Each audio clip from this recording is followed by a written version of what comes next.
1, 2, 3. Crypto-monnaie, pourquoi je commence à acheter alors que la courbe fait encore peur au pire des gobelins? Salut à toi et bienvenue dans cette nouvelle vidéo de Cryptomage. Aujourd'hui, on attaque sur pourquoi en ce moment, en fait, je me dis que c'est le bon moment pour acheter.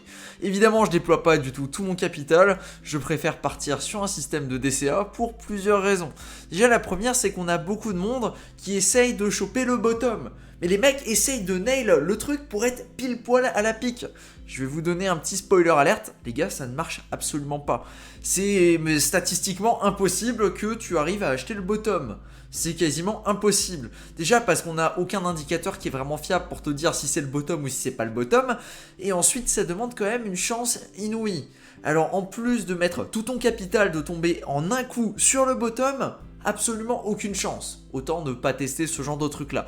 Au contraire, ce qui est très intéressant, c'est à partir du moment là où tu passes en dessous d'un certain seuil et que tu considères que ce seuil est assez intéressant pour recommencer à investir, de faire du dollar cost averaging pour essayer de lisser ton point. Et je les entends venir, les mecs sur Twitter qui commencent à dire putain, pourquoi vous faites du dollar cost averaging, c'est totalement con comme délire. Les gars, on n'est pas des traders. Arrêtez de penser que vous êtes tous des traders ou quoi. Il y a 2% des mecs qui sont traders qui font de l'argent.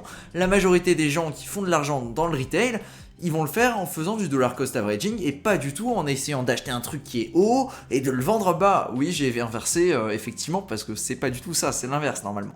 Non, rien à voir, c'est deux stratégies totalement différentes qui arrêtent pas de se clasher en permanence. C'est les mecs qui font des traits sur leur graphique pour te dire le moment là est opportun. Et au fin de la vidéo, ils te disent je sais pas si ça va monter ou si ça va descendre. De la même façon que moi, j'en ai absolument aucune idée de si ça va monter ou si ça va descendre. Et pourtant, je trace pas de trait. Non, c'est un combat qu'on mène depuis assez longtemps. C'est le combat entre l'analyse technique et l'analyse fondamentale. Il y a des mecs qui vont plutôt se baser sur tracer des traits. Moi, c'est pas du tout mon délire. Je n'aime pas du tout cette façon de faire. Simplement parce que je considère que c'est de l'astrologie pour les bonhommes qui investissent. Et il y en a d'autres qui vont dire que moi, ma façon de faire, de regarder les fondamentaux, de checker comment ça fonctionne, les unlocks, etc., c'est aussi totalement n'importe quoi, que finalement tout ce qui compte c'est les traits qu'on a tracés. Non, c'est deux façons de faire qui sont totalement différentes. À savoir qu'il y a quand même une chose qui va séparer ces deux personnes, c'est que les mecs qui vont plutôt tracer des traits en général sont là pour investir sur le court terme. C'est-à-dire qu'ils n'ont pas un temps de vision très très large. La majorité du temps, évidemment, je généralise plus ou moins et j'en suis conscient. Il y a des mecs qui visent le long terme, qui tracent des traits également. Qui suis-je pour juger ça? Vous faites comme vous voulez, mais on va quand même se retrouver avec une écrasante majorité de traders qui vont commencer en fait à prendre ces positions-là et à viser sur le court terme. Moi, ça n'intéresse pas de viser sur le court terme. C'est pour ça que je ne m'amuse pas à regarder, à tracer des traits, etc. Non, moi, ce qui m'intéresse, c'est de regarder la valeur sur un projet et surtout de me poser la question si dans 3 ans je reviens, est-ce que le projet sera encore là? Sur certains projets, c'est clair que je me permets d'émettre des doutes.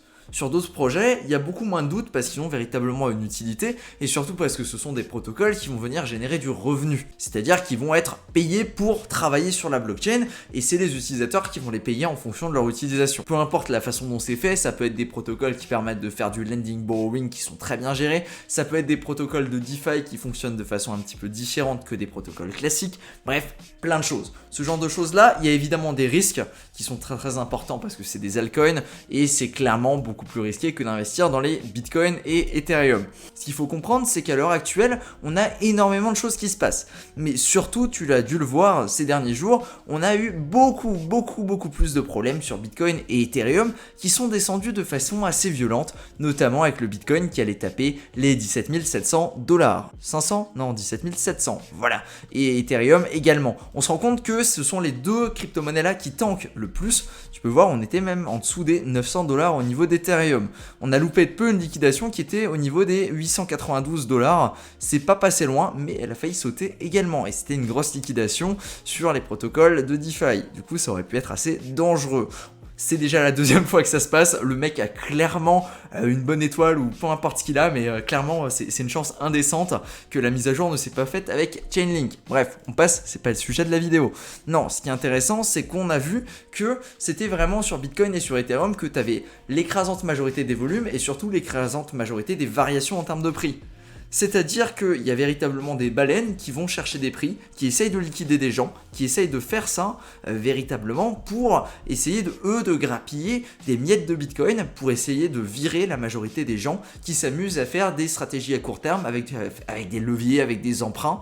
pas forcément des emprunts pour les stratégies à court terme, mais surtout les mecs qui s'amusent à venir placer des longues ou des shorts avec des effets leviers, et c'est les mecs là qui se font liquider. Et à chaque fois, c'est le sujet de la vidéo de demain, je développerai plus là-dessus, j'expliquerai comment les gars ont accès à certaines données qui sont critiques et qui permettent effectivement de bien se positionner là-dessus. Moi, pour cette vidéo, mon intérêt, c'est tout simplement de dire que les altcoins sont beaucoup moins touchés en fait par cet effet-là, notamment parce qu'on a beaucoup de gens qui vont venir viser le Bitcoin et l'Ethereum. Tout ce qui est altcoin sont déjà down pour la majorité d'un petit divisé par 10 par rapport à leur ATH.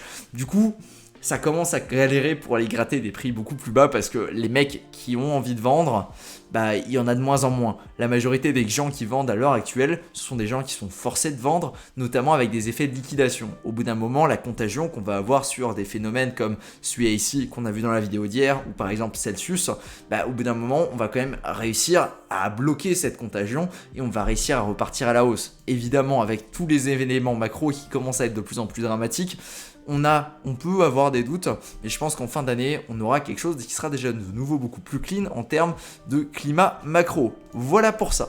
Donc, faire du DCA sur les petites crypto-monnaies là, bah, clairement, ce qui est très intéressant, ça va être la plus-value que tu peux générer, mais également la notion de risque.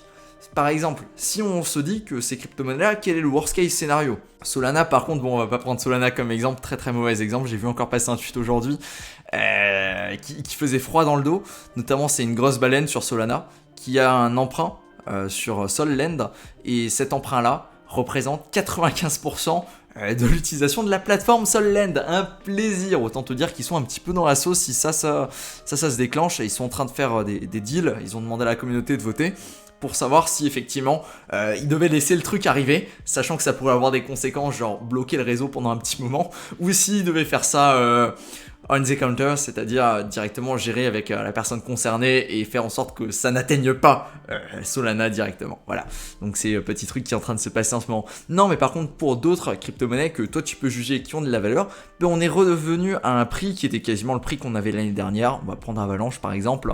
Il suffit de regarder un an en arrière Avalanche à l'heure actuelle. On est à 16 $, Avalanche. L'année dernière, même jour, on était à 13,45 $. C'est comme si tout ce qui s'était passé là, le petit rallye là, n'avait absolument pas eu lieu.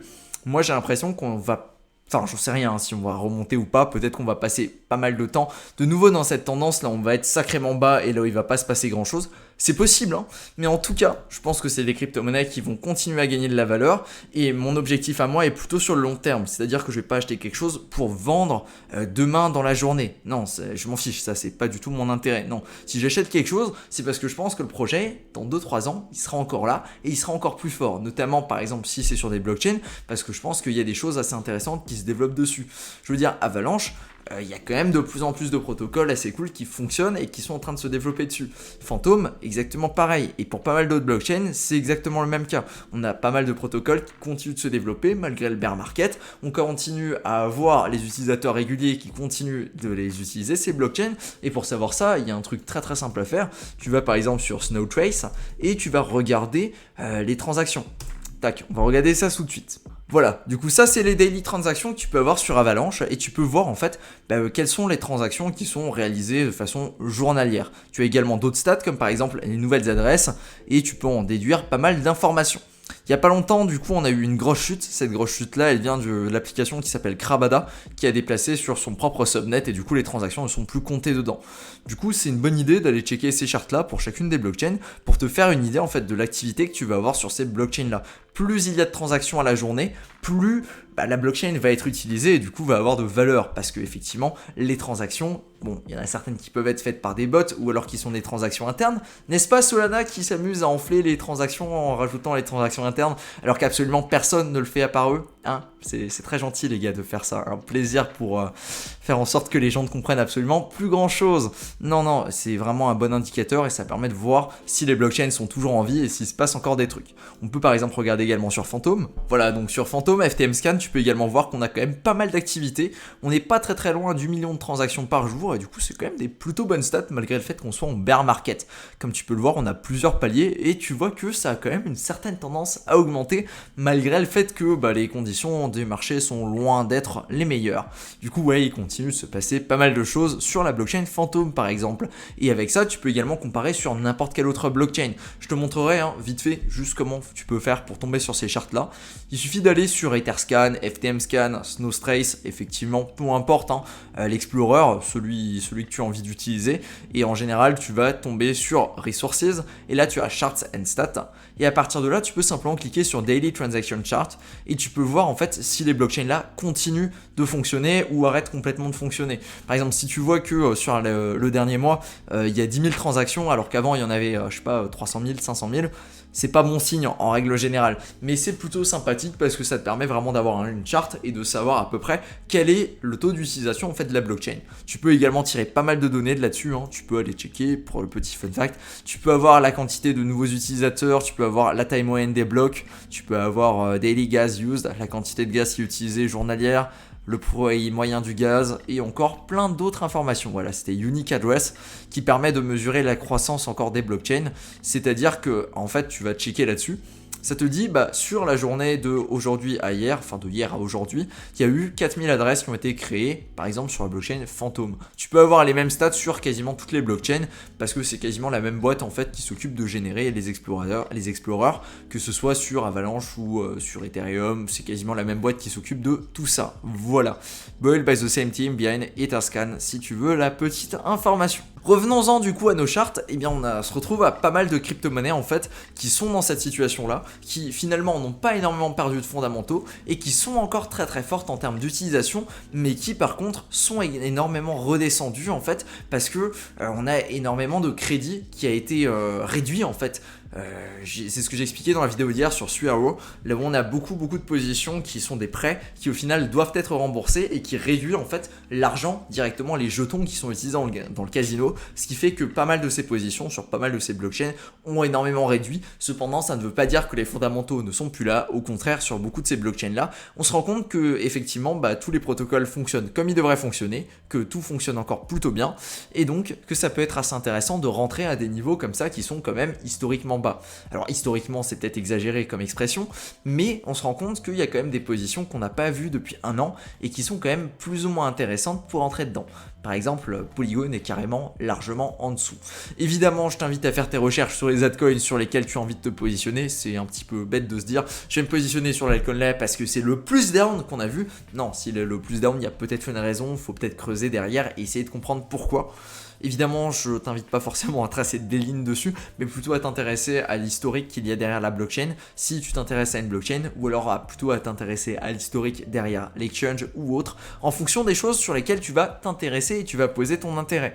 Il y a énormément de choses, très très intéressantes qui se développent en ce moment. Personnellement, là, mon DCA se positionne sur du Métis, qui est devenu de nouveau très très peu cher et qui pour moi représente quand même une très très bonne opportunité vu vu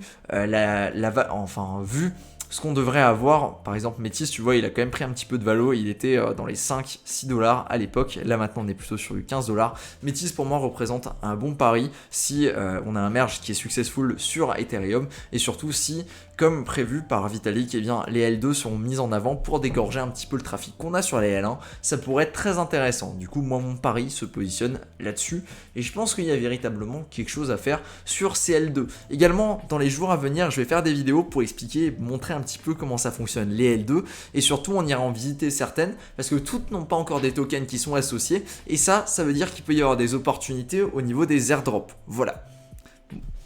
Ouais, en fait on y est, voilà, c'est la fin de la vidéo. Merci à toi pour ton attention sur cette vidéo et sur ce je te dis à plus. Ciao.